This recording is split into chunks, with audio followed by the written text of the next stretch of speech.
During the financial crisis, businesses were cutting costs left and right. But what if you could save £200,000 without sacrificing quality? Just by asking the right questions. Welcome to Busting Roadblocks, the podcast where we break down the biggest roadblocks in business and help you clear a path to success.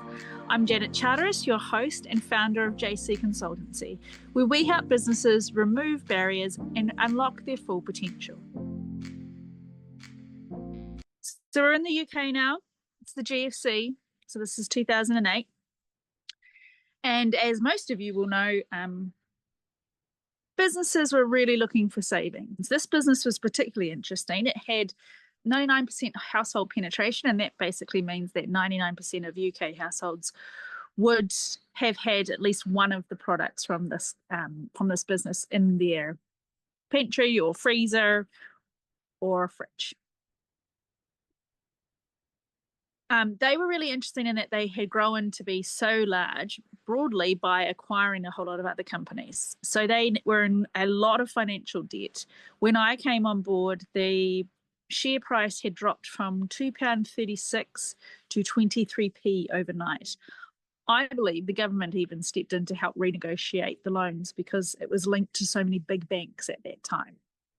And I think there was about 19,000 employees that would be out of work if this company went under. Not to mention all those household products that would not have been on shelf anymore. So what do you do? Well, as some of you know, my background is actually marketing. And prior to this, I had been one of those marketers who'd sat at centre court and enjoyed Pims and lemonade and my strawberries and cream and thought, this is a great life. I see why everyone gets into marketing. Isn't it fun?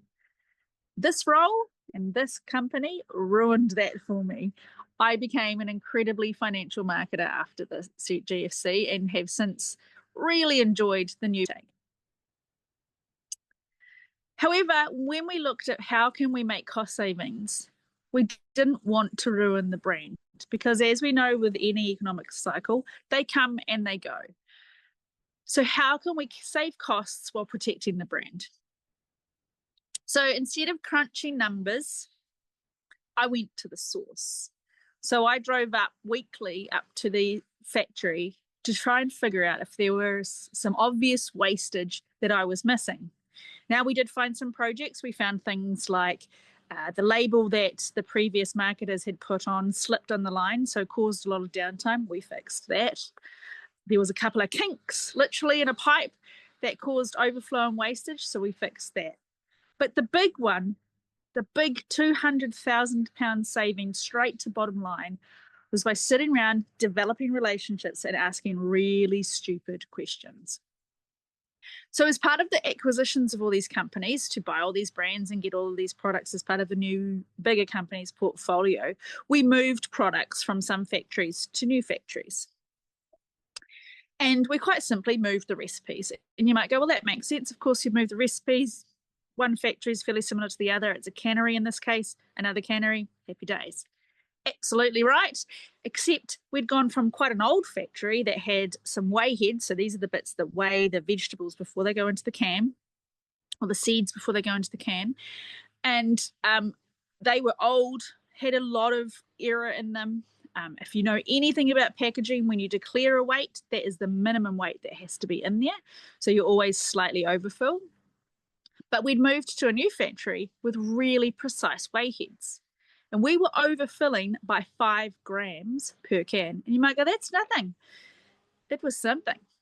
So as soon as we adjusted the recipe and worked with the key cross-functional teams, so again, we've got production, we've got quality, we've got marketing, we've got food technologists, and changed the recipe all the way through the system, we had a £200,000 saving. The consumer was never going to see a difference. The customer didn't need to be notified. All we had to do was update the process. So what did this do? Obviously, the impact was major savings. We showed operational efficiency can be just as valuable as marketing strategy.